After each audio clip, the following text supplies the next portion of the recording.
Hola, ¿qué tal? Yo soy Martín H. González. Muy buenas tardes a todas, a todos y a todes. Eh, es un gusto para mí darles la bienvenida a esta tercera sesión del Seminario Interinstitucional de Historia de Género y de las Sexualidades. Muchas gracias a quienes se están uniendo ahorita a través de la plataforma Webex y a quienes están consultando la sesión a través del canal de YouTube del Colegio de México. El seminario es un esfuerzo conjunto del Colegio de México, el Colegio de Michoacán y el Colegio Mexiquense. Y bueno, en el Centro de Estudios de Género de aquí el Colegio de México estamos muy felices de poder contribuir a la creación de espacios para compartir investigaciones, para conversar entre colegas de distintas generaciones e instituciones y bueno, en general contribuir al avance de nuestro campo de estudio. En su primer semestre de actividades hemos dedicado el seminario al ciclo Obras recientes de género y de las mujeres en México. Hemos discutido distintas novedades editoriales en español y en esta ocasión nos reunimos para comentar el libro titulado De Ángel del Hogar a Oficinista, Identidad de clase media y conciencia femenina en México, de la doctora Susie Porter. El libro cuenta con una reciente traducción al español de Lourdes Asiain, editada por el Colegio de Michoacán, que ya se encuentra disponible. Agradecemos mucho la presencia de la doctora Susie Porter. Nos acompaña también la doctora Aurora Gómez Galvarriato y la maestra Milagros Cruz. Muchas gracias a las tres por estar aquí. Estoy seguro que nos espera un intercambio de lujo. Eh, para quienes no han estado acompañándonos en el resto de las sesiones, les comento que en este seminario buscamos entablar un diálogo ágil con un formato que sea lo más parecido a una conversación y en general tratamos de evitar pues la rigidez de presentaciones muy largas. Así que le voy a pedir a las panelistas que traten de hacer intervenciones relativamente breves para hacer de este intercambio lo más dinámico que se pueda. Lo que voy a hacer a continuación para iniciar la dinámica, al igual que en la sesión anterior, es que voy a presentar a la autora del libro y le daré la palabra para que haga una primera breve intervención y nos comente, digamos, cuestiones generales sobre el libro, primeras impresiones que nos quiera compartir y después presentaré a la primera panelista y le daré la palabra para un breve comentario y posteriormente daré a su vez la palabra a la autora para una réplica. Después presentaré a la segunda panelista según el orden del volante que todas y todos pueden consultar y le daré la palabra para su comentario y escucharemos la réplica de la autora también. Y bueno, después haremos una segunda ronda igual con comentarios de las panelistas y réplicas de la autora y despacharemos las inquietudes que surjan allí entre ellas y después buscaremos dialogar libremente entre las participantes del seminario y comentaremos también las preguntas que los y las asistentes nos hagan llegar a través del chat de Webex. Así que bueno, sin más, les presento a Susie S. Porter, quien es profesora en el Departamento de Historia y el Departamento de Estudios de Género y directora del Centro de Estudios Latinoamericanos en la Universidad de Utah. Es autora de dos libros. El primero, Mujeres y Trabajo, Condiciones de Trabajo y Discursos Públicos en la Ciudad de México, 1879-1931. Recibió el premio de mejor publicación por la Latin American Studies Association, Section on Class Studies. El segundo, que nos atañe aquí el día de hoy, de Ángel del Hogar a Oficinista, Identidad de clase media y conciencia femenina en México, recibió el premio McGann de la Rocky Mountain Latin American Studies Association.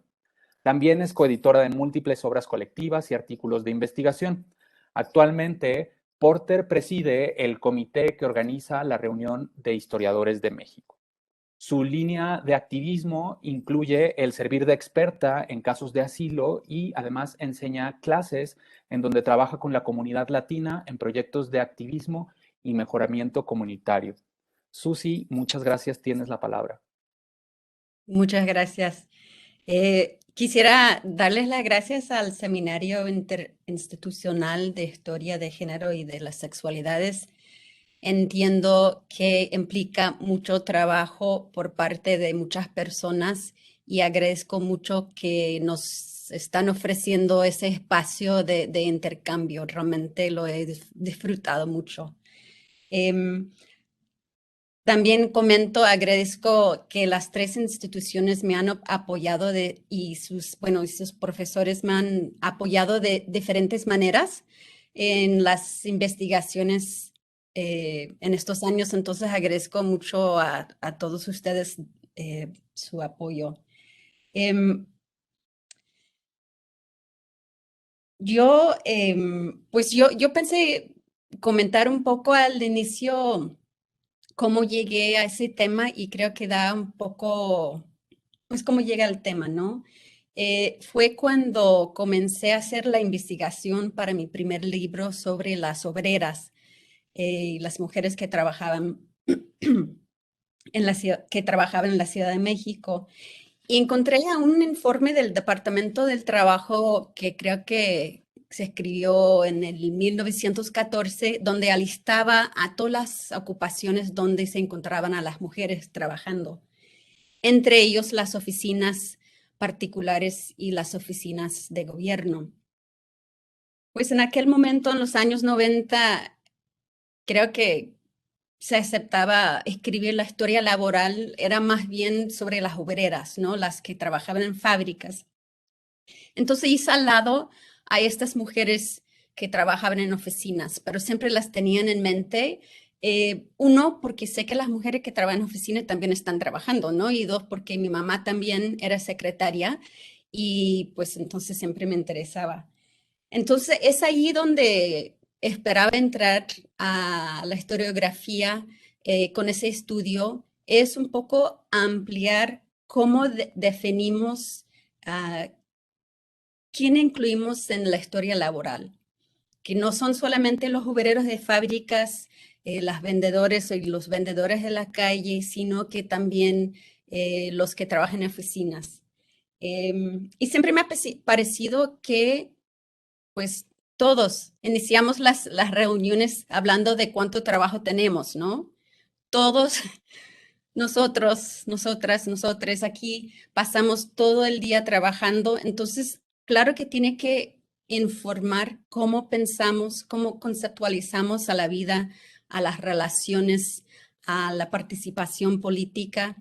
Entonces fue por eso que me ha interesado entender esa relación entre la experiencia del trabajo y, em, y pues la actuación política, cómo pensamos en la cultura, y los roles de género, todo.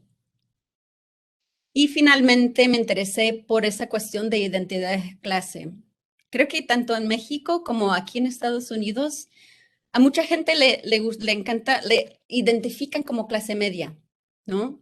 Es como una manera de decir que uno es respetable, que uno no es de clase alta, que no explota, que no, pues tiene muchos significados, ¿no? Y los académicos, los sociólogos, los historiadores debaten mucho cómo se define a clase media. Desde mi perspectiva, las mujeres experimentan esa identidad de clase de una manera un poco diferente a los de los demás. Entonces, el libro es un poco un intento explorar cómo funciona la identidad de clase, tomando en cuenta lo que han dicho los actores y las actores históricas, más que cómo lo definimos nosotros como académicos.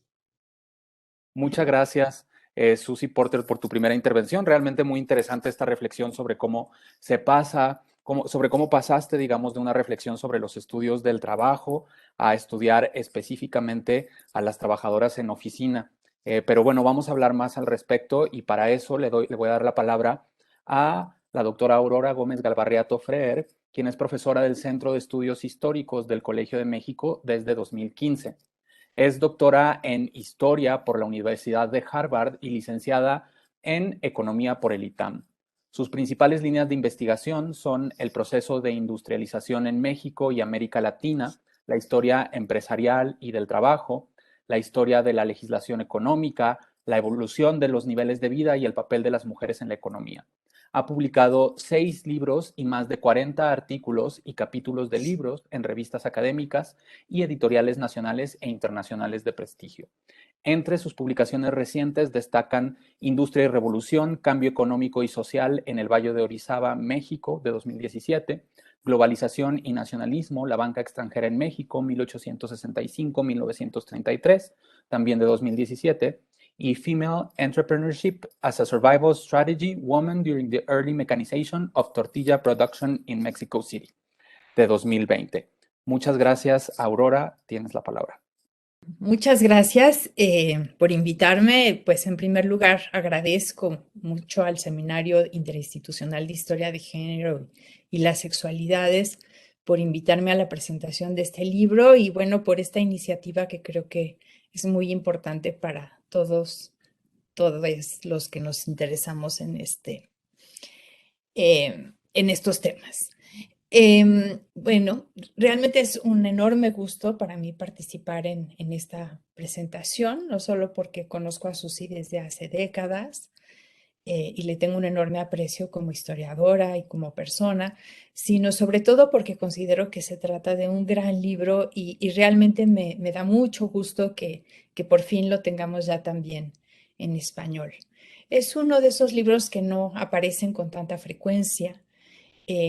Uno de esos libros que transforman la forma de comprender un tema, pero que van incluso más allá, aportando algo nuevo en cuanto a la forma de hacer historia y de contar historias.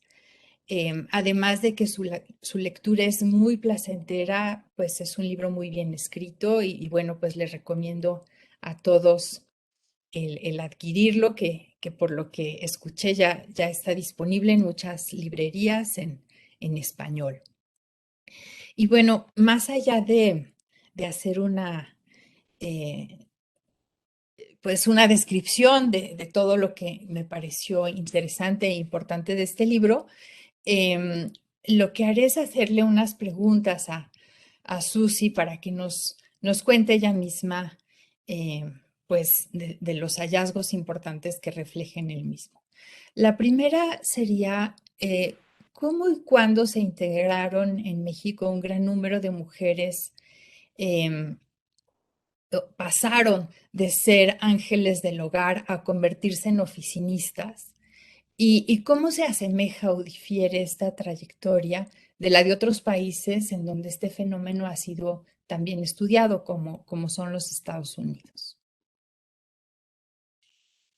Bueno, entonces la pregunta sería, ¿cómo y cuándo hicieron la transición de ángeles de hogar a oficinistas en un contexto comparativo?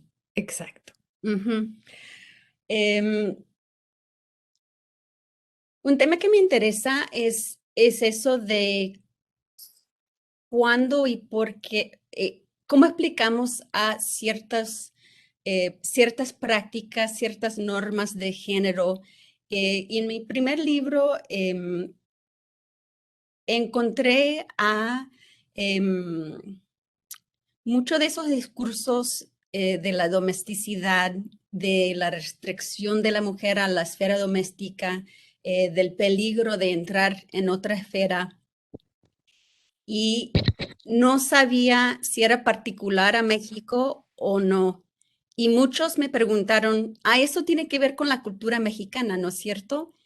Y una de las cosas que yo quería hacer con el primer libro es comentar que no es, o sea, puede que haya matices particulares a la cultura mexicana, pero que es un proceso que tiene que ver más bien con esa transición de la industrialización y el rompimiento de esas maneras de organizar a la familia, organizar a la producción y la entrada de la mujer a nuevos roles y nuevos espacios. Entonces, es un tema que me ha interesado y que sigo elaborando en ese libro sobre las oficinistas. No, o sea, de manera general, Se puede decir que, por ejemplo, en la Gran Bretaña, las mujeres comenzaron a trabajar en oficinas de gobierno a mediados del siglo XIX.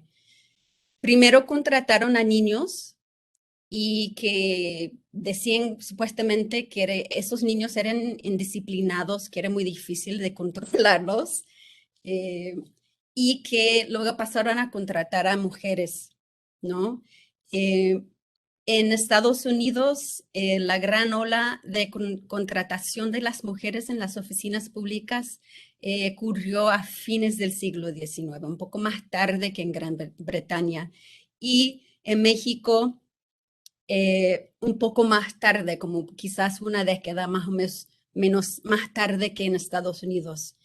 Y eso es un poco repetir, pero no tiene que ver necesariamente con una aceptación más lenta en México de que la mujer de clase media trabaje fuera del hogar, sino que diferentes procesos de expansión de la economía y con eso la expansión de la burocracia federal. Y no sé si ese punto parece obvio a ustedes, pero sí en los entornos un poco más amplio y aquí en Estados Unidos es una pregunta que se hace mucho. ¿Cómo es que se explica eso, no? Creo que también sucedió porque hubo cambios en la economía familiar. Sabemos en Estados Unidos que el valor del trabajo de la mujer dentro de la casa iba en declive y con el aumento de la producción de productos de consumo. Entonces, valía más para la economía familiar que la mujer saliera a trabajar fuera de la casa y ganar un salario que seguir dentro de la casa tejiendo, cosiendo, cocinando, criando a niños. Creo que nos falta mucho aprender, saber sobre estos procesos en México, en la Ciudad de México. Entonces, se da la impresión de que eso también pasó. Hay reclamos en los periódicos de que las mujeres, para sostener a las familias de clase media, las mujeres sí tienen que salir a trabajar, pero no creo que se hayan hecho muchos estudios sobre la economía doméstica, o sea, del valor del trabajo de la mujer dentro de la casa y cómo eso figuraba de manera general en esos cambios. Muchas gracias, Susi. Yo creo que ya vamos abriendo boca para hablar, digamos, de distintos temas. Pero bueno, antes de empezar a dialogar más libremente, le voy a dar la palabra a la maestra Milagros Cruz Guerrero, quien es licenciada en Historia por la Universidad de Guadalajara y maestra en Historia por el Colegio de Michoacán y actualmente doctorante en Historia por la misma institución. En 2 ocasiones obtuvo la beca de Metodologías y Técnicas de la Investigación en CIESAS Occidente con la doctora Teresa Fernández Aceves entre 2015 y 2017. Sus líneas de investigación son la historia de las mujeres, de la cocina y de la economía doméstica. Ha concentrado parte de su investigación en Josefina Velázquez de León.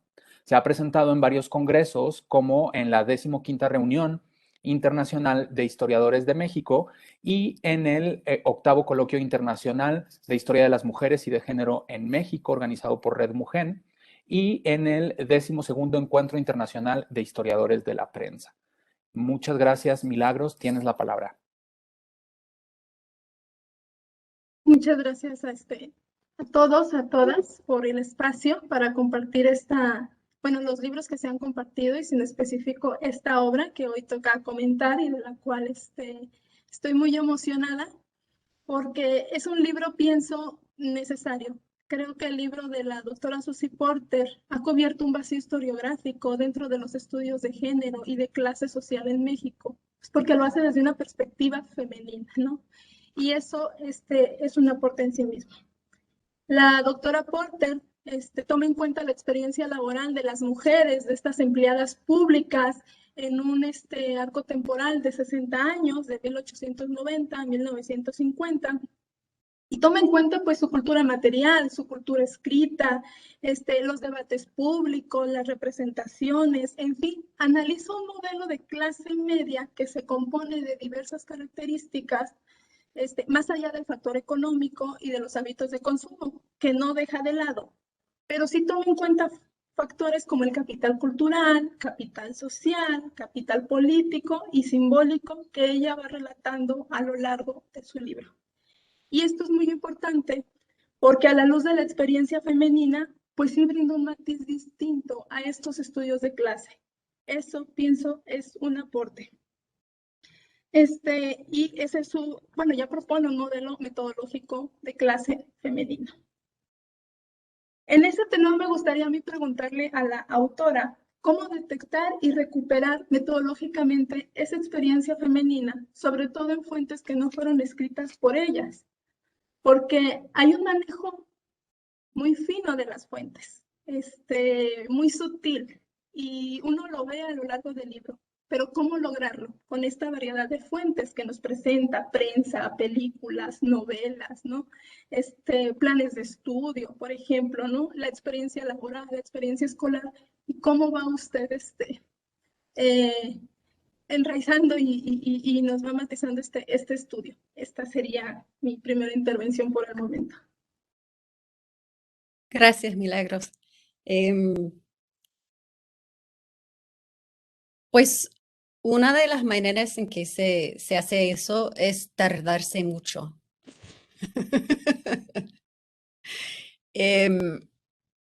Y un poco es porque la vida está muy llena de mucho, de compromisos familiares, con amistades, compromisos de trabajo, ¿no?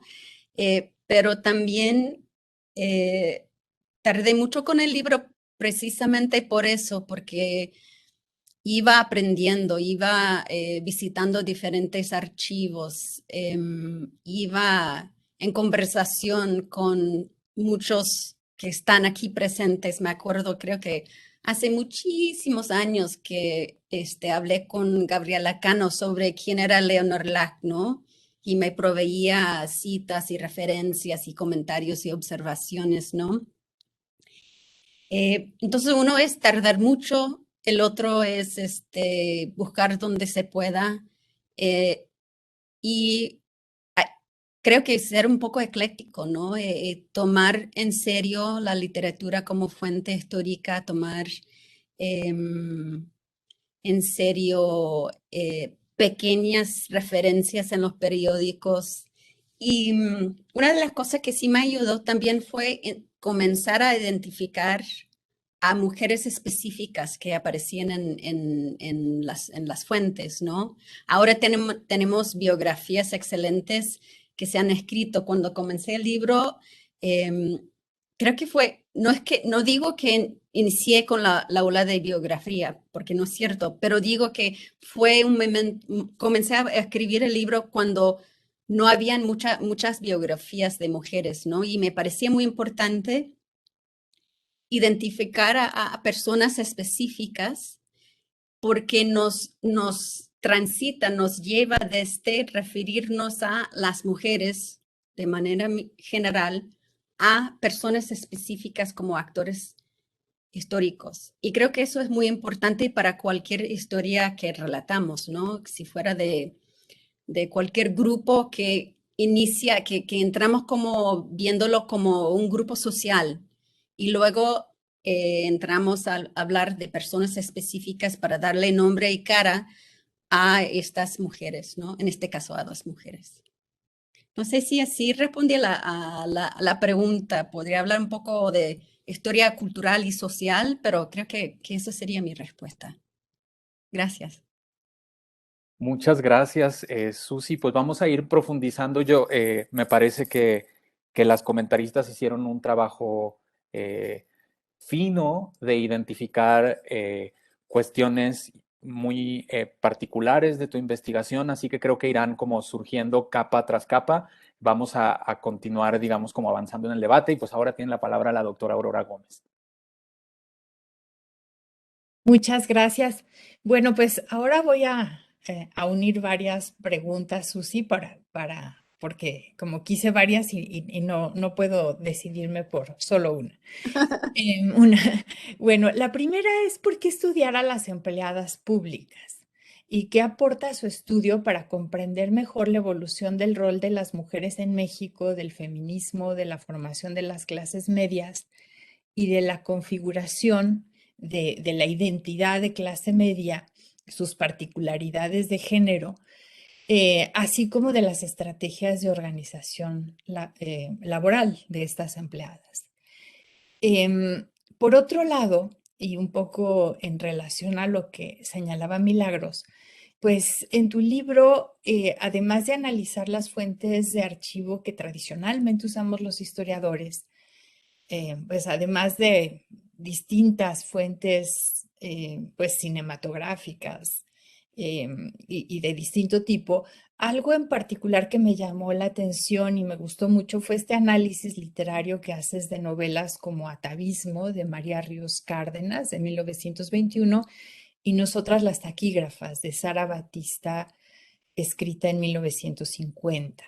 Entonces, la pregunta sería, ¿de qué forma consideras que esto complementó tu comprensión de los fenómenos que estudiaste? Em, y bueno, ¿qué nos puedes decir sobre lo que aporta la literatura a la historia? Gracias, Aurora. Comenzando con la última pregunta en cuanto a las fuentes. Al inicio, si no tomáramos en cuenta la literatura y los cuentos, los libros de las mujeres, no tendría, sería muy difícil encontrar los detalles cotidianos de la experiencia. La crítica feminista fuerte de, por ejemplo, María Ríos Cárdenas y Sara Batista. Eso sí sale de vez en cuando en entrevistas en periódicos, pero no suele aparecer en un informe de la SEP. No suele aparecer en un informe del Departamento del Trabajo. Entonces, efectivamente, como comentas, fue muy importante tener estas novelas para entender la perspectiva de las mujeres que trabajaron en oficinas. En particular, el libro de Sara Batista del año 50 tiene un detalle, se los recomiendo si interesan a esa época o a las mujeres trabajando en la oficina, porque tiene un detalle y una perspectiva, una crítica de las relaciones de género en la oficina, la explotación de las mujeres en las oficinas, los sacrificios que hacen ellas, cómo la organización del trabajo siente la base para la explotación de la mujer y por ejemplo, el acoso sexual. Las jerarquías entre los hombres y las mujeres, que las mujeres tomen dictado del hombre que habla, que las mujeres organicen a sus papeles al hombre y que ganan salarios menos esas mujeres. Y cuando salen de la oficina, esa inequidad que existe dentro de la oficina persiste, ¿no? Que las inequidades en el entorno laboral sienten las bases para la inequidad de género social, ¿no? Entonces, cuando una mujer y un hombre salen a comer, uno gana más y una gana menos. Uno anda en coche, otra anda caminando. Uno es de sociedad, otra es una simple taquígrafa, ¿no? Entonces, esa es una crítica, un análisis feminista que es importante rescatar y que veo que me hubiera sido mucho más difícil entender esa perspectiva sin poder acceder a las novelas. También me fue interesante que esa novela, cuando la convirtieron en película, perdió toda esa crítica feminista, ¿no? En lugar de, bueno, no sé si voy a hacer un spoiler, ¿no? Pero es muy diferente, son muy diferentes la película y el libro, que en términos generales, la película enfatiza la importancia de la maternidad, enfatiza las peleas y los celos entre las mujeres en lugar de enfatizar esa explotación de género dentro del ámbito laboral. Tiene un fin melodramático la película.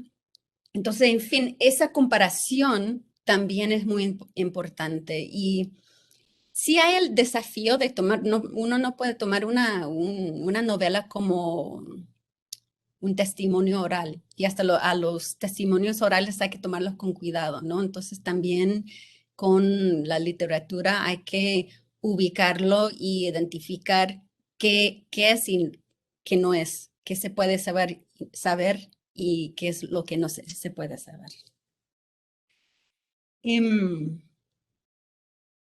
La primera pregunta, ¿por qué estudiar a las empleadas públicas y qué aporta el estudio sobre ellas? El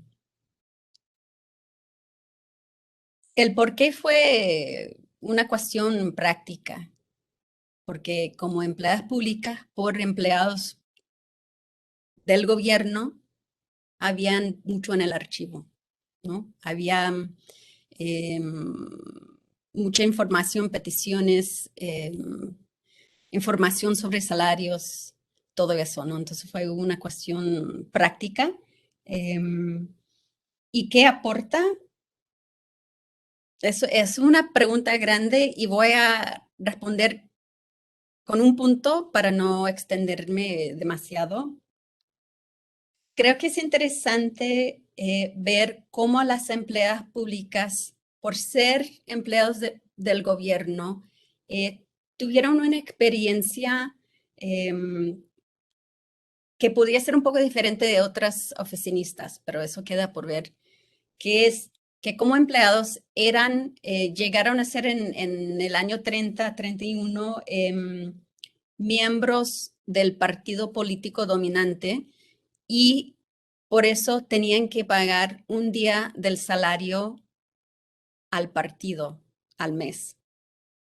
Así que tenían todas las obligaciones como miembros del partido y muy pocas de los beneficios.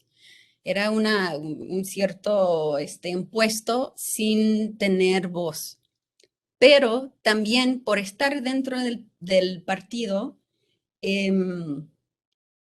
les dieron palanca para hacerse escuchar, ¿no? Para demandar al voto, para demandar más participación, para poder argumentar por igual salario que los hombres. Entonces, su posición particular las dieron la posibilidad de hacer demandas y organizarse que quizás no existía en el sector privado. Eso sería un punto. Sí. Muchas gracias. Muchas gracias, Susi. Yo de verdad creo que es de destacar, me parece muy interesante que hayamos llegado al punto sobre la calidad y la variedad de las fuentes y también cómo eso pues, nos lleva también a reflexionar sobre la variedad de metodologías que utilizaste en tu investigación. Digamos, es interesante preguntarse si nos encontramos frente a una obra, a una investigación de historia social, de historia de género, de historia cultural, si es historia de las mujeres, es historia del trabajo organizado, etcétera. En fin, yo creo que el hecho de que la investigación en sí no sea solamente uno de esos cajones nos habla mucho sobre la calidad de la investigación y del tratamiento de las fuentes y es algo que seguramente seguirá surgiendo, pero de entrada pues yo quería destacarlo porque además creo que pues en este seminario justo la comunicación entre distintos campos de investigación es algo que nos interesa, digamos, poner al frente un poco para hacernos reflexionar sobre cómo la historia de género y de las sexualidades no es un campo encerrado en sí mismo, sino que está en diálogo con otras tradiciones de la historia y de otras disciplinas, ¿no? Ya seguramente iremos hablando más al respecto. Pero bueno, le cedo la palabra a Milagros para que continuemos. Muchas gracias. Ya comentaba la doctora Porter, ¿no? Acerca, bueno, de estas mujeres, pero me llama algo la atención y me gustaría como resaltarlo, quizás sea por interés personal, pero la autora siempre va comentando a lo largo de su libro este otro ideal, ¿no? El de la madre. Va mencionando cómo este otro ideal también es parte de una conciencia de clase media en México, y hace como siempre un constante recordatorio a y esto no es contradictorio en ninguna manera, sino que al contrario, creo que le da solidez a su investigación, siempre estar recordando este otro ideal con el que conviven las empleadas públicas, las oficinistas, las mujeres trabajadoras, ¿no? Estas diversas realidades económicas y familiares precisamente utilizan a la maternidad como un arma política, como ya lo mencionaban, para exigir pues derechos propios de su género, ¿no? Esto de la licencia de la maternidad, la creación de guarderías, derechos que la clase obrera ya había obtenido en 1917 y que les fue negado, ¿no? Y todo esto pues enmarcado en un ejercicio de ciudadanía por parte de las empleadas públicas. En particular, en los estudios de caso que usted analiza, ¿cuántas de estas mujeres eran madres? O bien en los censos públicos, bueno, de empleados públicos, el número de mujeres casadas, de mujeres de madre soltera, creció a lo largo de estos 60 años. Esto me brincó mucho conforme iba leyendo, pues esta cuestión de las guarderías, ¿no? Ya al final, en el último capítulo. Entonces me preguntaba, ¿cuántas eran madres? ¿Cuántas en realidad eran mujeres? Cabezas de familia, y si esto le apareció en los censos. Me hace sentir un poco como si estoy en mi defensa de la tesis de doctorado y que es una pregunta que no sé la respuesta. No, es una pregunta excelente y no estoy segura si se podría contestar con el censo de la población. No creo, pero quizás otra persona diría que sí. No encontré cómo contestar a esa pregunta. Solo tengo momentos en que se menciona cuántas mujeres madres o jefes de familia o madres solteras habían entre las empleadas públicas. Y era un buen número, pero no, o sea, no tengo idea de cómo cambió, ¿no? Creo que lo que sí se ve es un cambio en la retórica a lo cual se recurría para defender o justificar al trabajo de la mujer fuera de la casa. Es decir, que en los años de 1900, o sea, del principio del siglo XX, hablaban de que las hijas salían a trabajar fuera de la casa y no necesariamente de las madres. Eran hijas con un padre que no podía proveer para la familia. Eran hijas donde la madre se mantenía en casa para cuidar a los niños chiquitos. O sea, el discurso, no digo que fuera realidad, porque no sé, pero que el discurso y lo aceptado era que fueran hijas de familia. Y ya conforme pasando los años, sobre todo con los años 30, creo que en los años 30, 20 es como una transición, y ya llegando a los años 30, se hablaba de la mujer, no solamente de la mujer casada, sino que la madre que salía a trabajar. Y eran mujeres como Leonor Lack, María Ríos Cárdenas, que abrieron la discusión sobre eso, que las mujeres que tenían hijos y pues tenían que trabajar y que la familia la debieran de agradecerlo, ¿no? Que lo estuviera haciendo. Entonces, eso es lo que se puede notar, es el cambio en la retórica y la concientización de la mujer de clase media, reclamar derechos como madre que trabaja, como decías, Milagros, para el cuidado infantil y cosas parecidas. Yo diría que también algo interesante de esa retórica es cómo el referir a la maternidad o al entorno doméstico servía no solamente como demanda política, sino que también como una manera de autoidentificarse como clase media. O sea que la referencia era que la domesticidad, la maternidad era como una ancla, como una manera de marcar a una mujer, marcarse como de clase media. Entonces, por ejemplo, creo que es en la novela Regina Landa, escrito por Mariano Azuela. Y aquí es literatura, pero lo que ella dice es que no iba a trabajar fuera de la casa. Se fue a la escuela solamente como para educación general. Y es una manera de decir, no necesito trabajar. Me fui a la escuela porque me interesaba, como si fuera una actividad intelectual. Y pues sí es cierto que me encuentro trabajando ahora en una oficina, me encuentro trabajando fuera de la casa, pero no era la intención, no tenía al inicio que hacerlo, ¿no? Entonces, lo que veo es cómo esas maneras de autoconstrucción sirven también en la construcción de la identidad de clase. Muchas gracias, Susi. Ya vamos acumulando algunas preguntas que nos están haciendo en el chat y pues yo les invitaría a todos a que se tomen la oportunidad de hacerlo también.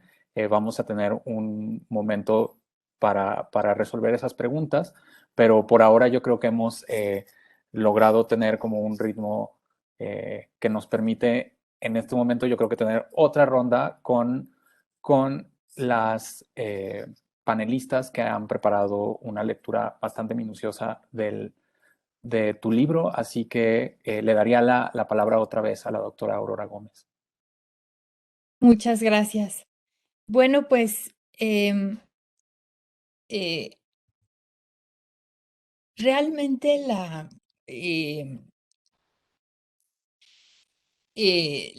pregunta que quisiera dejar, digamos, con la que quisiera terminar esta parte es, pues, ¿qué vetas de investigación puedes vislumbrar a partir de esta investigación que pudiera sugerir a los y las y les estudiantes que siguieran, que quisieran seguir tu camino? Em, Siempre uno cuando escribe cuando hace este tipo de investigaciones, pues como que encuentra, ¿no? Diferentes avenidas que pueden ser fructíferas y pues en esta obra seguramente encontraste muchas. Sí, es buena pregunta. Gracias, Aurora. De paso, he mencionado unos que señalaría. Uno sería esa cuestión de la economía doméstica, la economía familiar al nivel de las casas y cómo se iba cambiando el valor del trabajo doméstico de las mujeres, ¿no? Darle un valor, entender su valor, sería un poco al estilo de los libros de Marie Francois, ¿no? Sobre las casas, las familias en la Ciudad de México, pero extenderlo, ¿no? Otro tema sería las mujeres que trabajaban en oficinas privadas. No sé si las fuentes serían con entrevistas con mujeres individuales, encontrar los archivos de una compañía, pero un poco entender o sea, hacer una comparación, ¿no? Y entender, en los años 20 sí aparecían en algunas de las organizaciones de las mujeres representantes de empleadas públicas y una representante de secretarias del sector privado. Entonces sí había una participación allí y nos sería interesante buscar cómo estudiar eso. En ese momento no me llegan otras cosas a la mente. Sería la respuesta. Muchas gracias, Susi. Milagros, ¿te parece si continuamos? Sí, gracias, Martín. Bueno, bueno, esto último que comenta, ¿no? Lo que inspira su libro, ¿no? Y los aportes que tiene quizá para realizar otro tipo de estudios, ya sea bien en la economía doméstica o en estas mujeres que trabajaban en oficinas privadas. Recuperar su experiencia sería muy interesante, en ese sentido, sobre todo en estos años, ¿no? Pero ¿dónde buscarlas? ¿Dónde buscar las fuentes? ¿Cómo encontrarlas? Es como un poquito más complicado en ese sentido. Y y me gustaría también ya nada más como preguntarle, porque también me quedó la duda. La cronología que usted propone en su libro responde específicamente a la experiencia laboral de estas empleadas públicas. Es decir, veo como cortes limpios, ¿no? A lo largo de su capitulado, y le dedica también como 5 capítulos a como aproximadamente 2 décadas, los años 20 y los años 30. Entonces, esto responde a esa experiencia laboral de estas mujeres, en específico, empleadas gubernamentales. La organización del libro en décadas es un poco, creo que es un poco arbitrario, no responde necesariamente a cambios concretos, pero sí podría decir que los años 20 marca un momento de explosión en el empleo de la mujer en las oficinas públicas y una etapa, un momento particular en la organización entre ellas.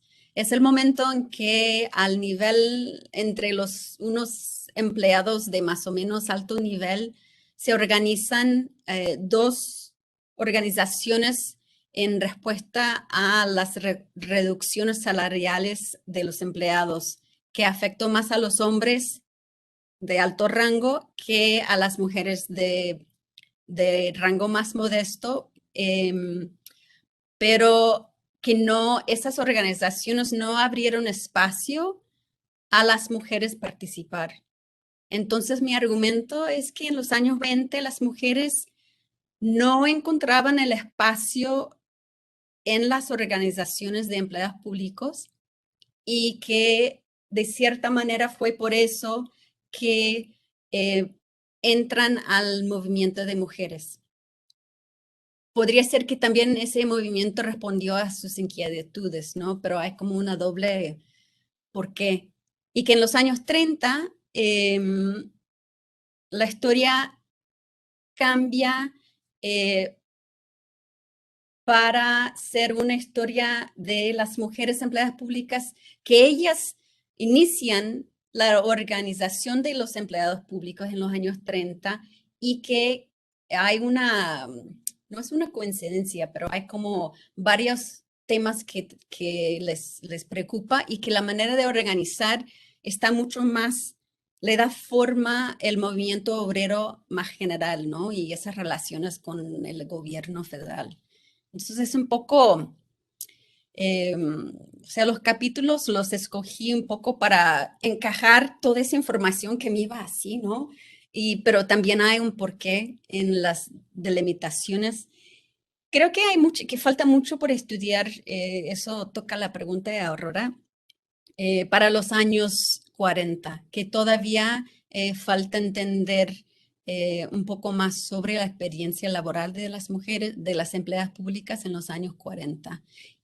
por ejemplo, su participación en la SINOP. También falta entender el papel, el rol de los hombres de un nivel más o menos alto dentro de la administración, quienes apoyaron a las mujeres, como por ejemplo a José Siriop y muchos otros, ¿no? ¿Sí contesté a tu pregunta, Milagros? Sí. Muchas gracias, Susi. Yo en este momento les preguntaría a Milagros Cruz y Aurora Gómez si tienen algo que se les haya quedado en el tintero, si quieren comentar algo más. Este es el momento para hacer un comentario, digamos, de cierre, o si es momento de pasar a las preguntas del público. Ustedes me dicen. Muy bien. Bueno, pues solamente quisiera ya no hacer otra pregunta, pero sí decirle a todos los que no han leído este maravilloso libro que pues que en él trata de una gran diversidad de temas, aborda esa enorme pregunta que es la identidad y la formación, la construcción de la identidad de la clase media en México durante este periodo, sus diferencias de género, que es un aspecto muy, muy interesante. Em, y otro aspecto también, pues que estudia con mucho detalle es la formación de las secretarias, las escuelas comerciales, ¿no? Que tienen un impacto muy grande y que fueron fundamentales para que se lograra, digamos, pues este aumento de la participación de las mujeres en, en las oficinas públicas, privadas. Y también pues hay allí todo un asunto que tiene que ver con las subjetividades en torno a qué es lo que esperaban las mujeres, qué es lo que esperaban bueno, las estudiantes, las maestras, los empleadores, etcétera. Em, Además tiene, como ya se vio en esta charla, todo un aspecto que tiene que ver con la organización laboral de las mujeres y su participación dentro pues, de las eh, organizaciones de trabajadores, de empleados del gobierno y por tanto, eventualmente también en el PRI, en sus antecedentes. Em, entonces, bueno, este es un libro realmente muy, muy valioso y yo creo que en distintas vertientes de investigación, pues nos va a aportar su lectura, digamos, guía de información, ideas. Entonces, pues solo quisiera concluir subrayando que es un libro que pues les recomiendo muchísimo. Eso sería todo. Muchas gracias. Muchas gracias. Gracias, Aurora Gómez, por esta invitación a, a leer el libro de Susie Porter. Me sumo y además quiero aprovechar que tengo la palabra para pues rápidamente comentar y ver qué opiniones tiene Susie Porter al respecto. En este seminario hemos comentado ya un par de investigaciones. Las de la doctora Verónica Oiquión y la doctora Elizabeth Cejudo, que son libros que se escribieron, digamos, en español desde universidades en México y desde México, ¿no? Y entonces, pues yo le quería preguntar a Susie Porter sobre la traducción, ¿no? Estamos un poco aquí con la novedad editorial de que tenemos una traducción del libro al español, entonces lo que le querría preguntar es si nos puede comentar un poco sobre cuál fue la experiencia, si trabajó de cerca con la traductora, si se leyó a sí misma en español y cuál es, digamos, sus impresiones sobre este proceso de traer, digamos, un libro a un nuevo idioma. Excelente pregunta.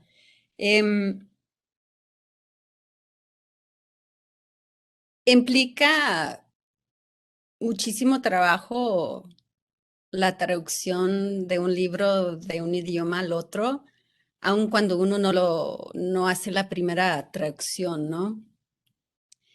Y para mí ha sido una experiencia de aprendizaje y en algunos momentos de confusión y frustración, ¿no? Porque es un trabajo que depende de mucha conversación, mucha preguntar a gente que habla el idioma a lo cual se traduce el libro.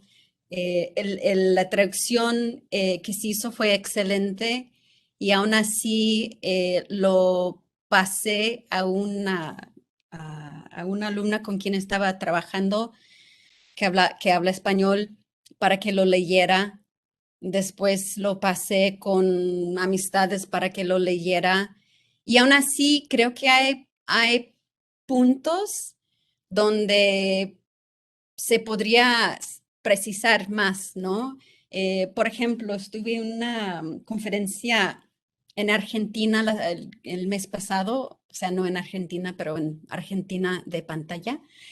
Y una persona me preguntó, una colega que trabaja el mismo tema, pero para Argentina, me preguntó, ¿cuál es la diferencia entre profesionales y profesionistas?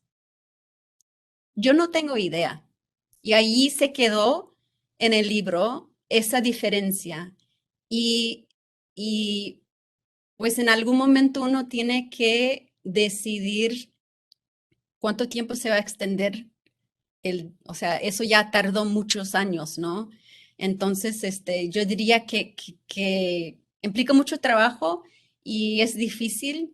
em, ya, sí, eso. Pero reitero lo que dije, perdón, que reitero que yo estoy tan agradecida al Colegio de Michoacán por su apoyo y por el haber publicado el libro porque en todas las cosas que he hecho en mi carrera, el poder tener esas discusiones con ustedes, el hacer llegar mi trabajo a México donde hay personas a quienes le interesan lo que escribo, o sea, es todo para mí, es todo, ¿no?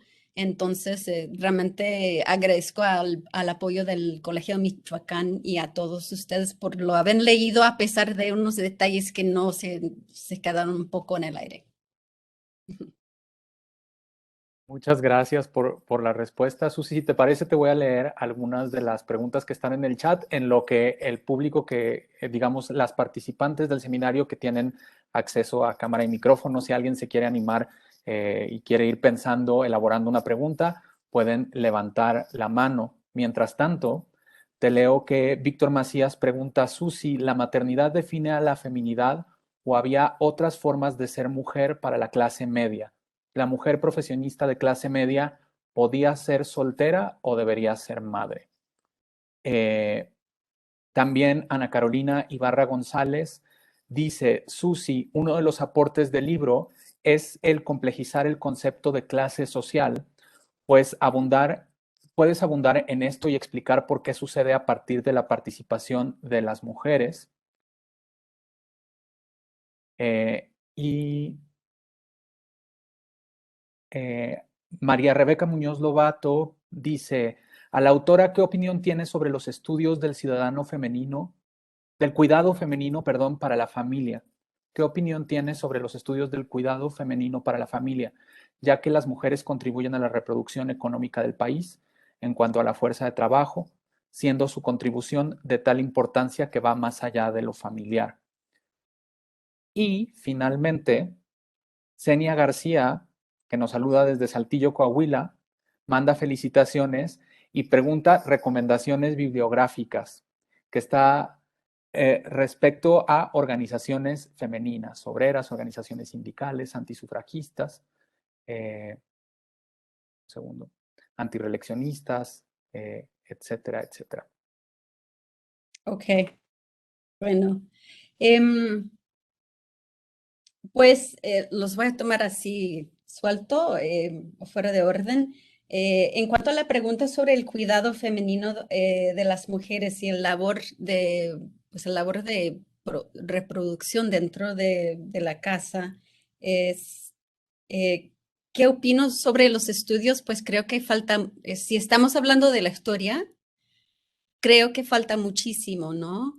Que es un tema de urgente interés contemporáneo, eh, reconocer ese valor. Bueno, hay muchos que lo reconocen, los sociólogos, muchos lo reconocen, que ese reconocimiento se convierte en prácticas con políticas públicas es otra cosa, ¿no? Y ojalá que entre nosotros, los historiadores, podríamos contribuir al conocimiento de esa historia.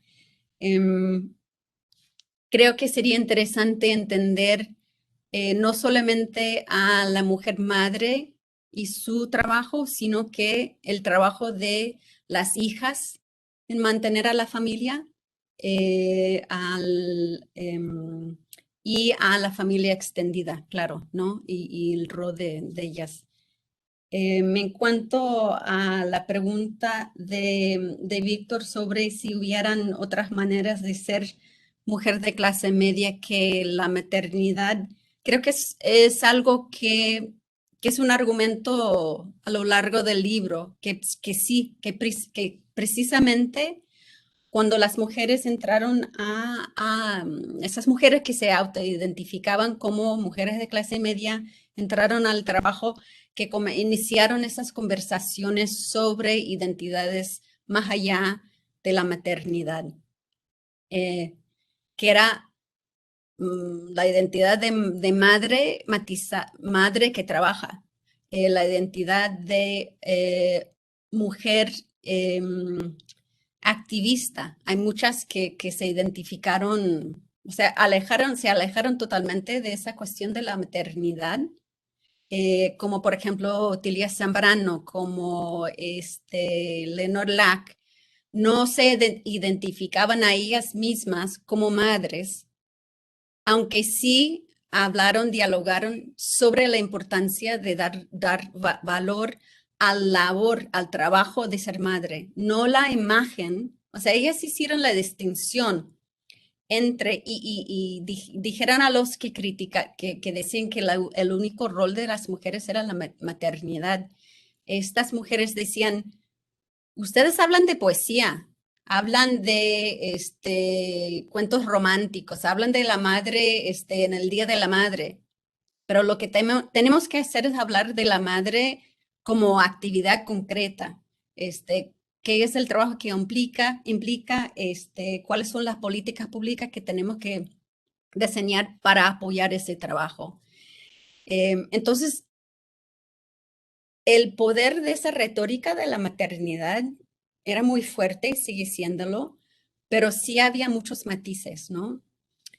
Y entre las mujeres también se identificaban mucho como funcionarias, como profesionales, ¿no? Está el libro de Gabriela que reúne y comenta sobre Amalia Castillo Ledón. Creo que se identificaba como funcionaria, ¿no? Entonces, es sí, creo que sí, había muchas identidades más allá de la maternidad. Y creo que sí es importante señalar esos, porque como historiadores, hemos enfocado mucho en el poder de esa retórica y eso fue una etapa importante en la historiografía, pero estamos pasando, creo que hay que pasar a otra etapa de la historiografía, que es también señalar dónde las mujeres se fueron más allá de esos roles tradicionales. Pienso en el trabajo de Elizabeth Cejudo en ese aspecto, ¿no?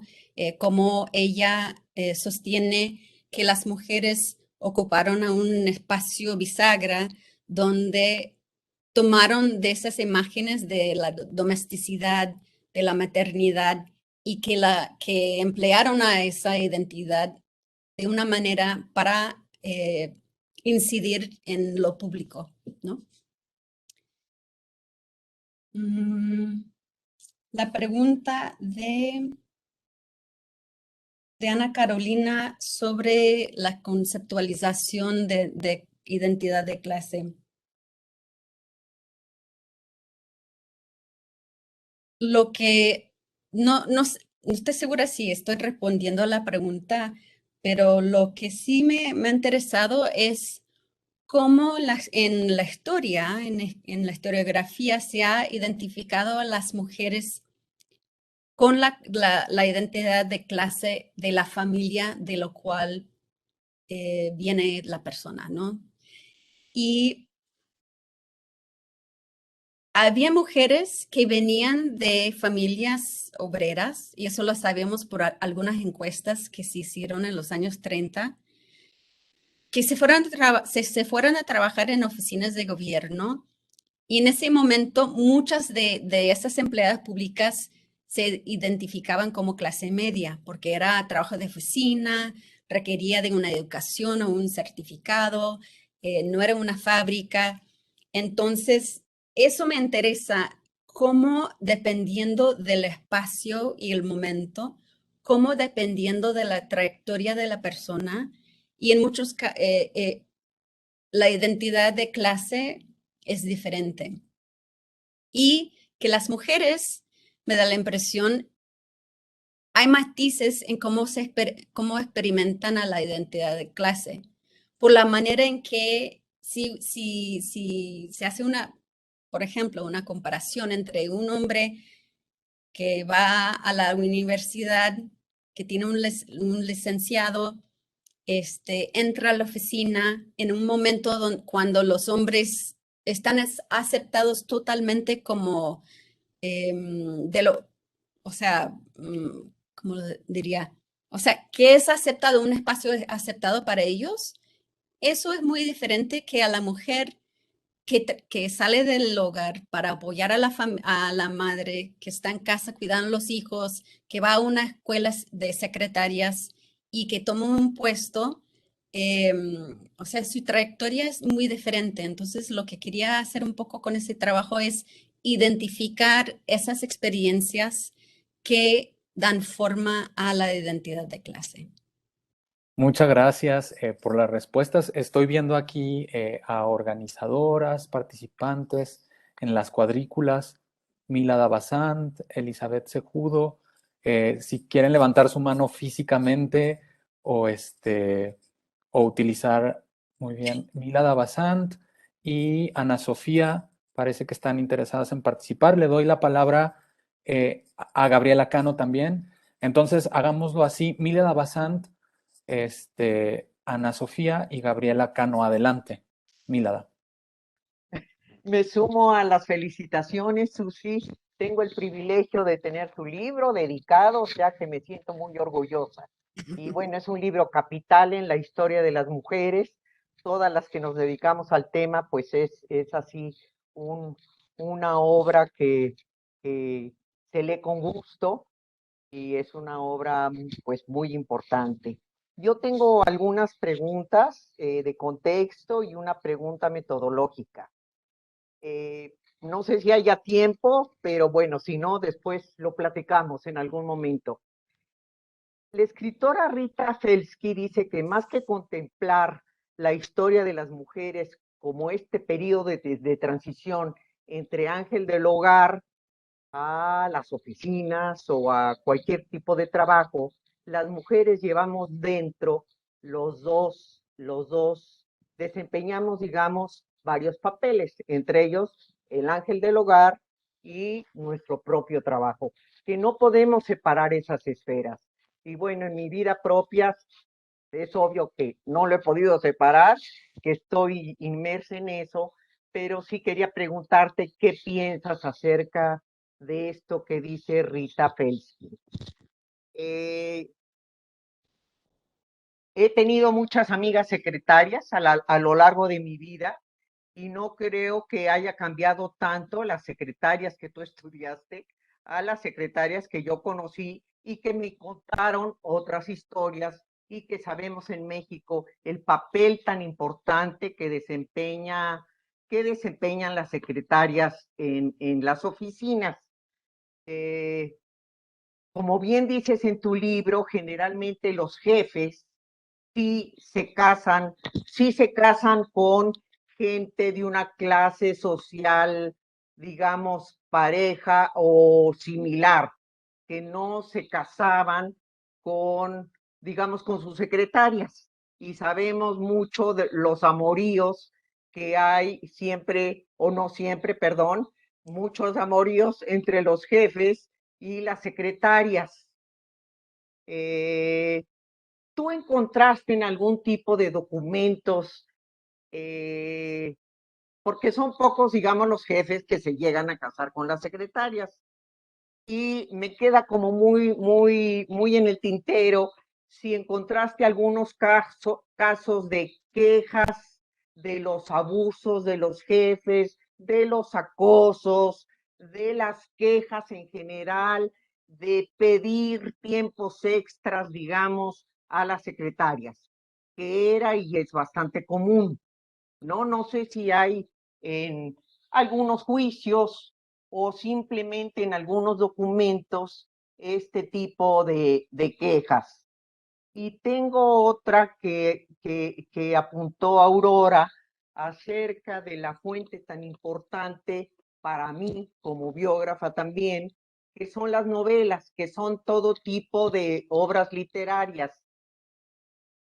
¿Cómo distinguir, no? Esto así es como muy sutil, creo, ¿no? ¿Qué experiencia tuviste tú al analizar, por ejemplo, las obras de Sara, de Leonor Lag, de María Ríos Cárdenas? ¿Cómo separar lo ficticio, lo verdadero y lo verosímil? ¿Verdad? Porque creo que entre estos tres conceptos, pues el historiador suele confundirse. Eso sería todo. Adelante, Susi. ¿Les parece si seguimos ese orden? Sí, gracias, Milada.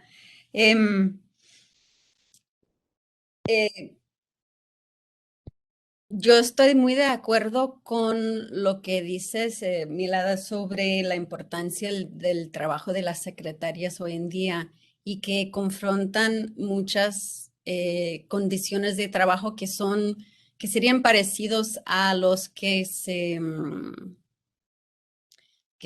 que describe el libro, ¿no? Recientemente leí que después de las mujeres que trabajan en las maquiladoras, las que más reportan el acoso sexual son las que trabajan en la administración pública y que son muy pocas las que hacen una queja formal y aún menos las que encuentran un cierto tipo de justicia, ¿no? Entonces creo que esa historia del acoso sexual es muy importante y sí, si la pandemia me permite, voy a estar en México en marzo, ojalá investigando archivos del Corte Suprema para ver si hubieran casos. Pero lo que sí he encontrado y que se ve así en el libro son referencias periodísticas, denuncias de las feministas como María Ríos Cárdenas y cartas sueltas en el archivo. Algo que encuentro interesante, que para mí es interesante, es cómo, dónde y cuándo es que la mujer se siente con el espacio reportar tales quejas, ¿no? Porque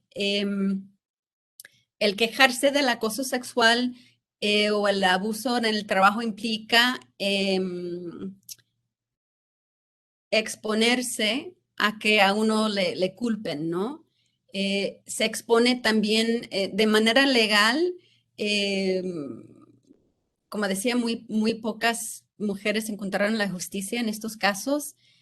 Además, había la práctica o escrito en la ley, por lo menos, que hubiera un examen médica en en casos de acoso sexual. Entonces, había muchas razones por las cuales no quejarse, ¿no? En cuanto a, entonces sí hay, y hay casos, y las feministas creo que jugaron un papel muy importante en alzar la voz.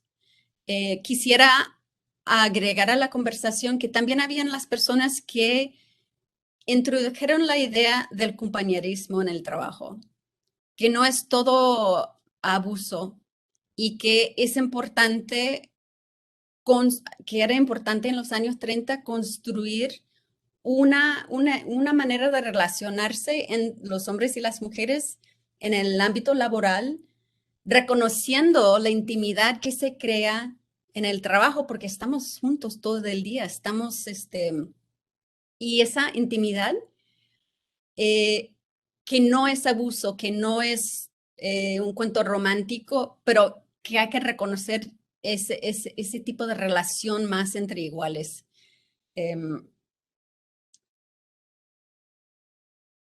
¿Cómo separar la historia, la historia de la literatura? Creo que los que estudian literatura dirían que todo es literatura, que todo hay que tomarlo como un documento producido por X persona dentro de X condiciones, con X público y intención, y que hay que tomar eso en cuenta. Entonces, tanto como yo decía, el por qué las mujeres quizás no escribieron, o sea, no demandaron a sus jefes mucho, o que no los he encontrado todavía, esas son ciertas condiciones dentro de las cuales una persona puede actuar o no. De la misma manera, el escribir un libro que describe ciertos tipos de abuso, también hay que tomar en cuenta quién lo escribe y por qué. Y espero que el libro no sostiene que lo que escribió Batiza o lo que escribió María Ríos Cárdenas fue necesariamente un caso concreto, pero sí una denuncia que querían hacer. Y o sea, es sutil la diferencia, pero sí, efectivamente creo que es importante no tomar la literatura como hecho, ¿no? O sea, sí. Eso espero que contesté a las preguntas, Milada, Sí, ¿sí? gracias. Que Muchas gracias a ambas. Le cedo la palabra a Ana Sofía Rodríguez Everaert. Muchas gracias, Martín. Muchas gracias a todas por tan buena discusión.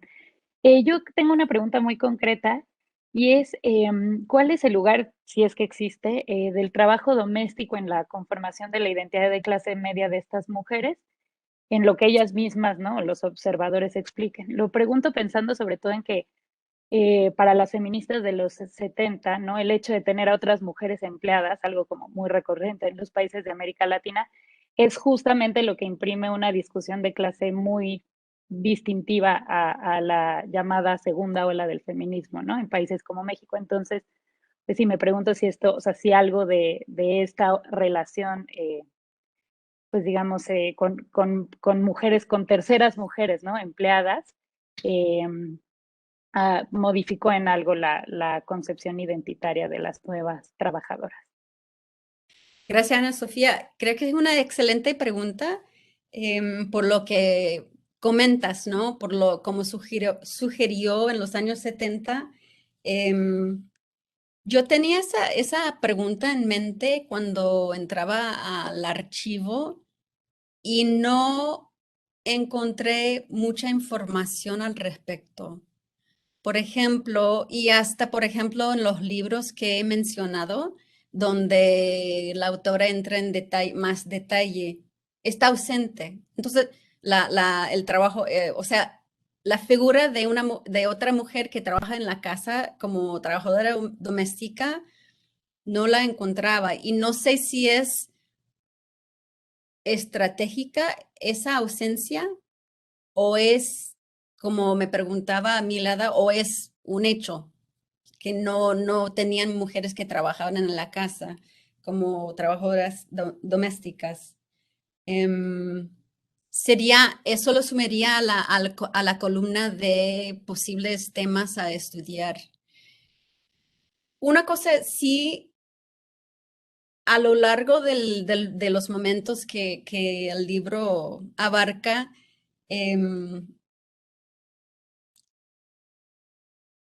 ay, se me escapó.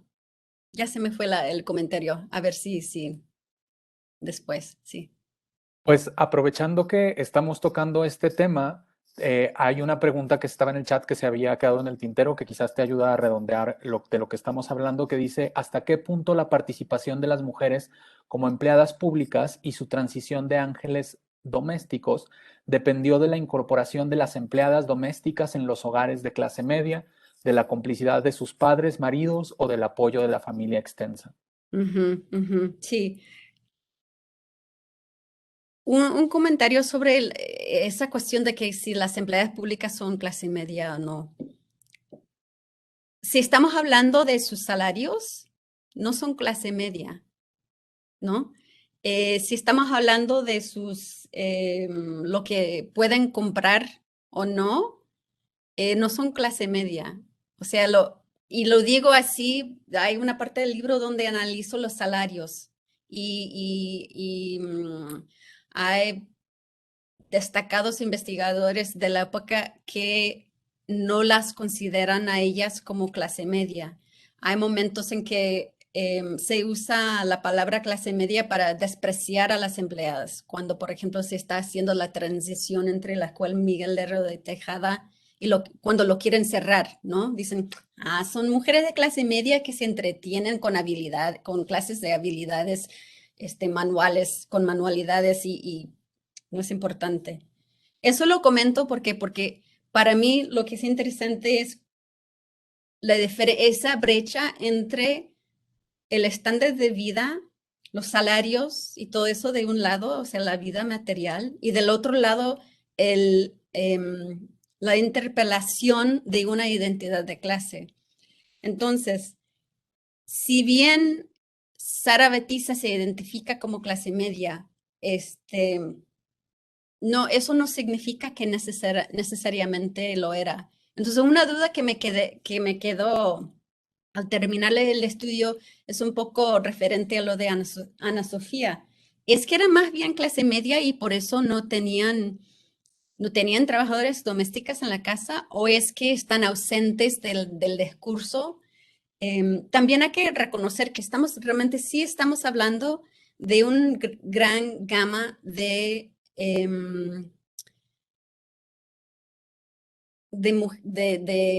clase cuando hablamos de empleados públicos, ¿no? Se van desde servidumbre hasta grandes funcionarios. Y si bien al inicio de ese proceso para las mujeres, ellas entraron a puestos más modestos como aprendiz o meritoria, ¿no? Ya llegando a los años 30, 40, van subiendo de escala de puesto y van ganando más y podríamos decir que ya están de otro nivel y pues no, sí, buena pregunta que creo que queda por profundizar más. Muchas gracias. A continuación les cedo la palabra a Gabriela Cano. Un gusto escucharte, Susi.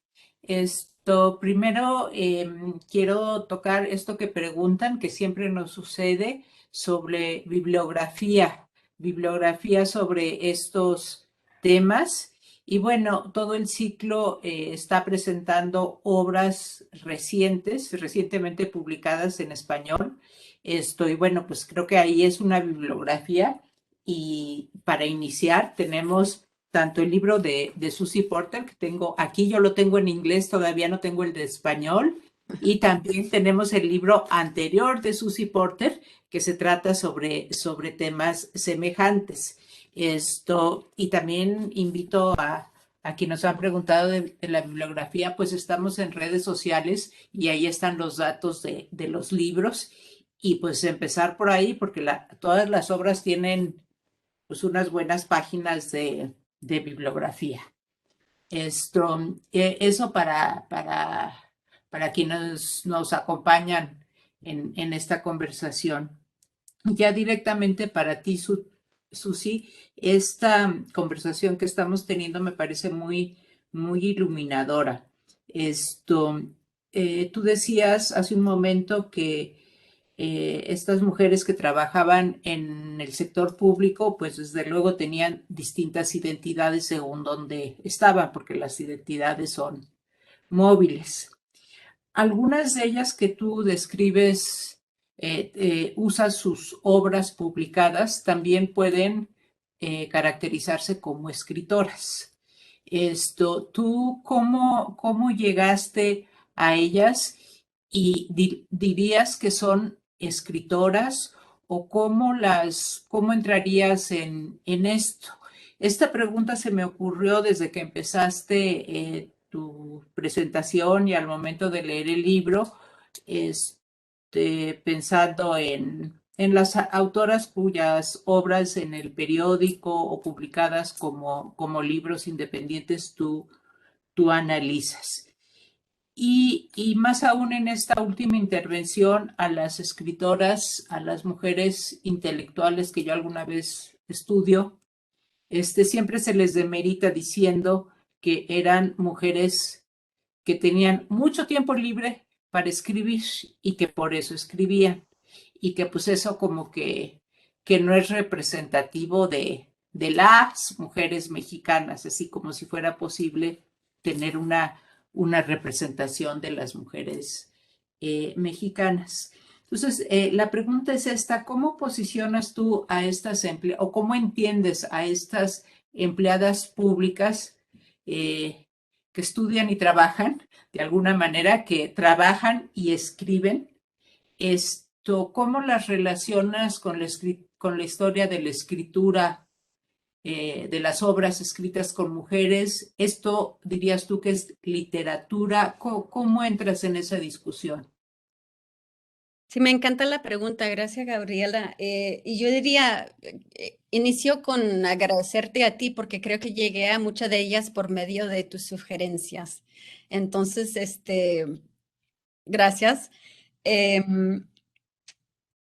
En cuanto a eso de descalificar a las mujeres intelectuales diciendo que escriben o escribían porque tenían mucho tiempo libre y por eso escribían, em, en muchos casos, o sea, no diría de manera global, pero hablando de estas mujeres de las empleadas públicas, no es que escriben porque tienen tiempo libre, escriben porque tienen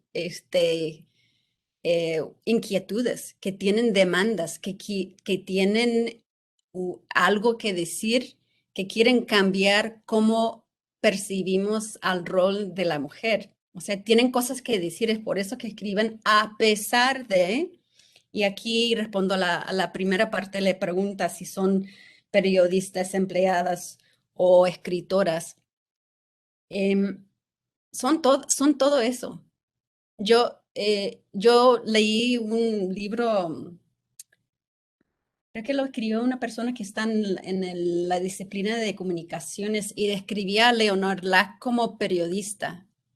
Y yo me sorprendí porque, pues no es periodista, pero esa autora la escribió así porque encontró artículos en el periódico, ¿no? Entonces yo pensé, o sea, me puse a pensar, no es periodista, no se formó como periodista. pero no diría que tampoco que es solamente novelista, o sea, no se formó así de una manera, o sí lo es, pero no lo es de la manera así tradicional que va a estudiar letras y que se siente en su cuarto propio para escribir. Creo que parte central de su identidad personal fue como empleada pública, ¿no? Entonces, ella era todo eso, eran las tres cosas. Y si bien en México tienen la tradición del intelectual público, que hay esa relación entre la clase intelectual y la clase de empleados públicos, como Mariano Escuela, ¿no? Por ejemplo, para las mujeres sucedió algo parecido, pero no eran de la estatura de estos funcionarios de alto rango, ¿no? Entonces, la manera de entender cómo la describimos creo que es particular a las condiciones y la historia de las mujeres, ¿no? ¿Cuándo es que entraron a las escuelas de altos estudios? Y has escrito sobre eso, ¿no? ¿Cuándo es que iniciaron a ser publicados? ¿Y por quién? ¿Por cuáles prensas? Creo que también es Ana Lau que ha escrito un poco sobre eso, ¿no? Que sobre los entornos, ¿cómo se llama? El Ateneo de Mujeres Mexicanas, que crearon un espacio para alentarse, para apoyarse una a la otra, para poder publicar. Entonces, estamos hablando de escritoras, pero no así como una palabra puede captar, ¿no? Su historia es más complicada. Muchas gracias, Susi. Muchas gracias a todas y a todos por sus comentarios. Antes de que se nos acabe el tiempo de la sesión, quiero dedicar un minuto a hacer un anuncio sobre la siguiente sesión del Seminario Interinstitucional de Historia de Género y de las Sexualidades del Colegio de México, el Colegio Mexiquense y el Colegio de Michoacán. Es la última sesión de nuestro ciclo de obras recientes de Historia de Género y de las Mujeres en México. Y en esta próxima sesión discutiremos el libro Mujer y Poder en el siglo XIX, la vida extraordinaria de Juana Catarina Romero, cacica de Tehuantepec, de Franci Chazen López, publicado el año pasado, en 2020, y nos van a acompañar la doctora Mila Davasant y la doctora Mary Kay Vaughan. La sesión va a ser moderada por la doctora Itza Amanda Varela Huerta, y la cita es el día viernes 10 de diciembre, también a través de Webex, con las mismas instrucciones y el mismo horario que hemos estado sosteniendo hasta ahora, de 12 de la tarde a 2.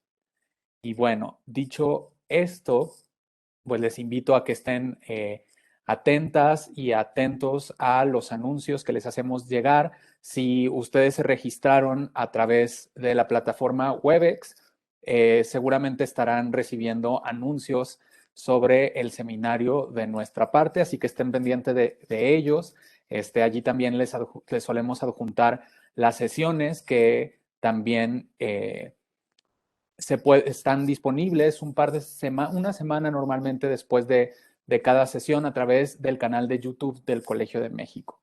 Y bueno, tenemos todavía algunos minutos para seguir conversando. Les cedo la palabra. Tengo un anuncio, Martín, antes de que, perdón que te interrumpa, tenemos dos intervenciones, Sí. pero a propósito de las escritoras y de las empleadas, quisiera compartir con el público y preparamos una herramienta de difusión centrada en la historia de las mujeres en el siglo XX, que es una línea de tiempo sobre las revistas, sobre las publicaciones periódicas.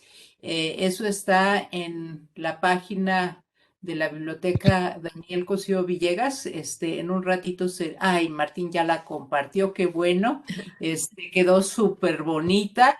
Y bueno, en alguna de esos está creo que en alguna de las revistas que escriben a las autoras que Susi ha mencionado. En todo caso, es una buena introducción a la cultura impresa de las mujeres, que en muchos casos se hizo en oficinas públicas. Ya me... Sí, pues tenemos comentarios de Verónica Oiquión y de Elizabeth Sejudo. Adelante, les cedo la palabra, Verónica Oiquión. Martín, me ganaste el comentario. Yo quería decir brevemente que me dio muchísimo gusto la traducción y la publicación realizada por el Colegio de Michoacán. Querida Susi, muchísimas felicidades. La verdad, yo estaba sorprendidísima al ver el libro. Aquí lo muestro.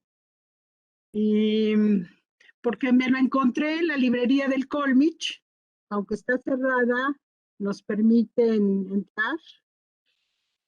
Y al verlo dije, ¿qué es esto? ¿Cómo es posible? Y me llené de muchísimo gusto y compré varios ejemplares y los regalé a mi hija, a mi hijo, en fin. Que en algún momento le pregunté a Susi cómo fue, digamos, la invitación para que el Colegio de Michoacán te realizara esta traducción y la publicación en español. Y creo que fue, pues hace ya varios años, según tú me comentaste, y como en el Colegio de Michoacán a veces no circula mucho la información, la verdad es que yo me llené de muchísimo gusto y ojalá que el Colegio de Michoacán siga publicándote tus siguientes investigaciones, los siguientes libros que sigas escribiendo. Y es una lástima que no ha circulado mucho, porque el Colmich tiene como algunas fallas en la distribución de sus publicaciones, pero ahora que algunas personas han preguntado por bibliografía, pues hay una librería virtual del Colmich y podrían comprar la obra extraordinaria de Susi Porter a través de esta librería virtual. Muchas gracias, Susi. Un gran abrazo. Gracias, abrazos. Elizabeth. Gracias, Martín. Bueno, será rápido. Hola, Susi, qué gusto saludarte, qué gusto verte y verlas a todas y a todos.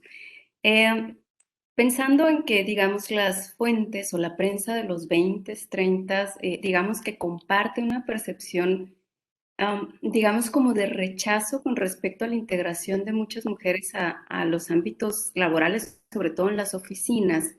Lo que me ha tocado ver a mí de pronto es como este rechazo pensando en que las mujeres le quitaban trabajo a los hombres para utilizar esos recursos en cosas frívolas, ¿no? Como que parecería que el trabajo de las mujeres en las oficinas era percibido así.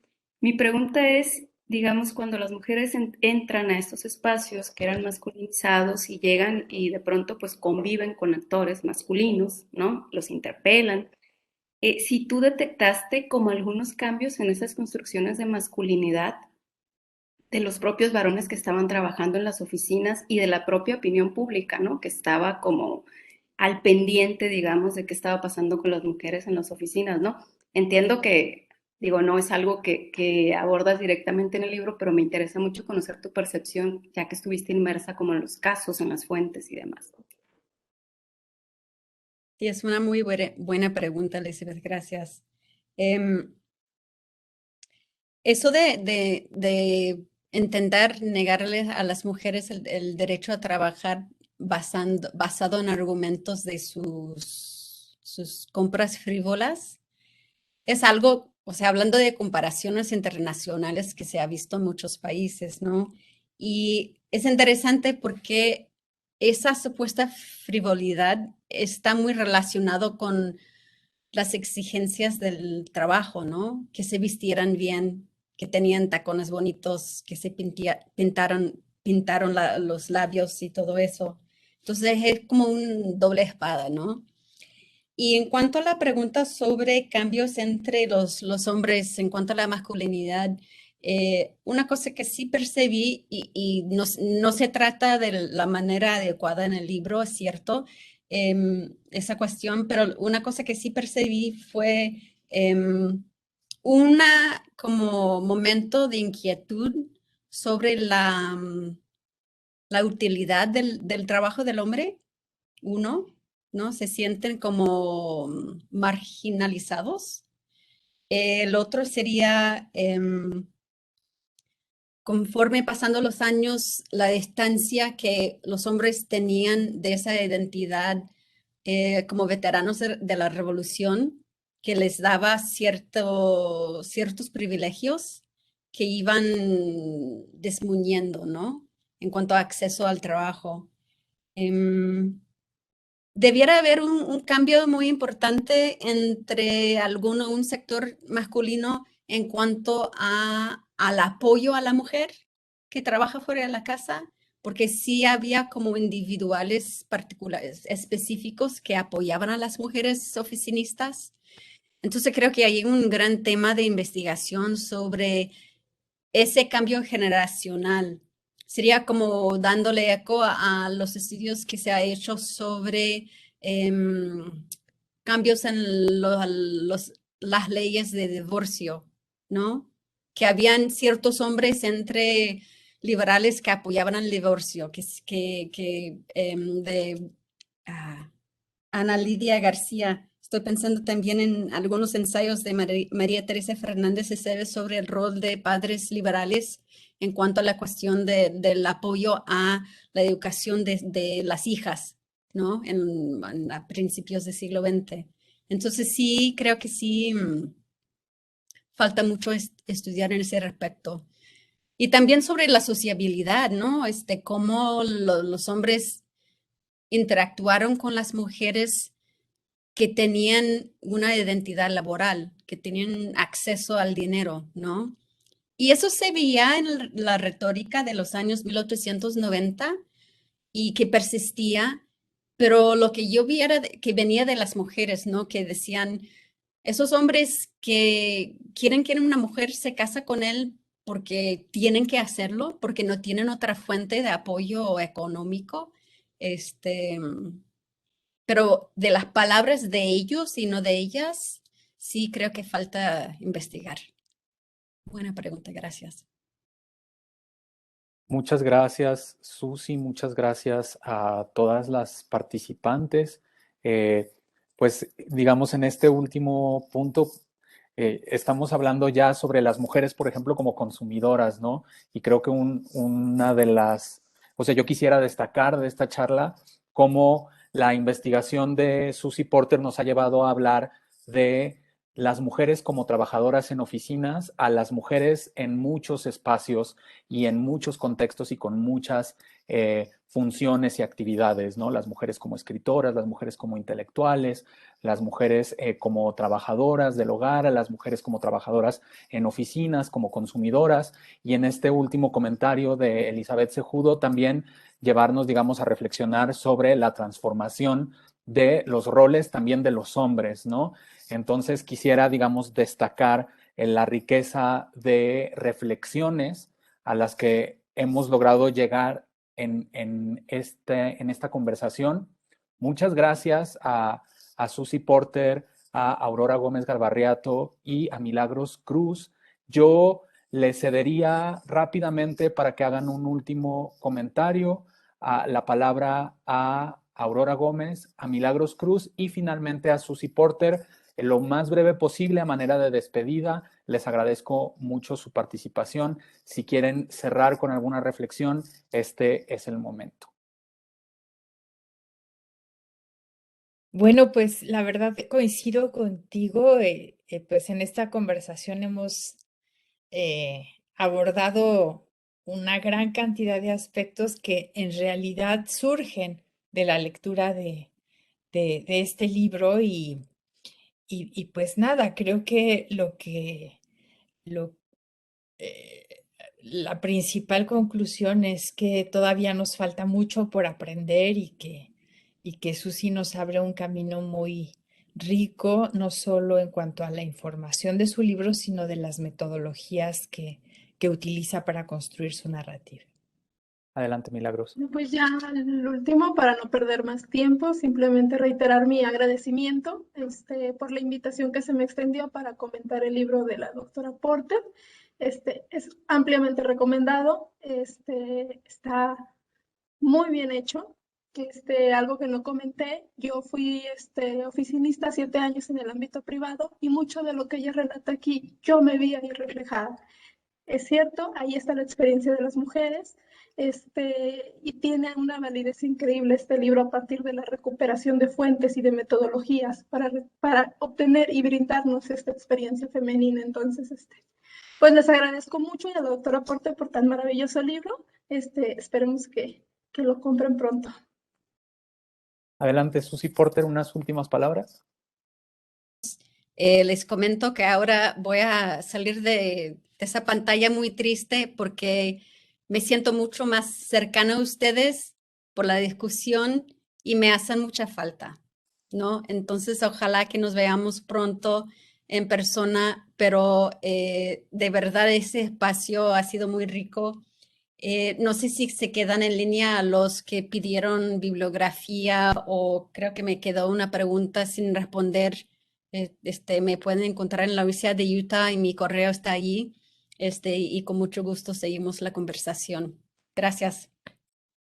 Muchas gracias, Susi Porter. De verdad que es un gusto poder tener estas conversaciones y esperemos que, pues, en el futuro puedan ser presenciales y que el seminario sea un espacio para acompañarnos también físicamente. Víctor Macías nos escribe en el chat que nos invita a todas y a todos a que enviemos ponencias para la reunión de historiadores que se va a realizar en Austin, si no me equivoco, el próximo año. Y bueno, nos vemos el próximo 10 de diciembre. Yo me despido invitándoles a buscar y leer el libro de Ángel del Hogar a Oficinista, Identidad de Clase Media y Conciencia Femenina en México, de Susi Porter. Nos vemos el próximo 10 de diciembre. Hasta la próxima. Adiós. Gracias, Susi.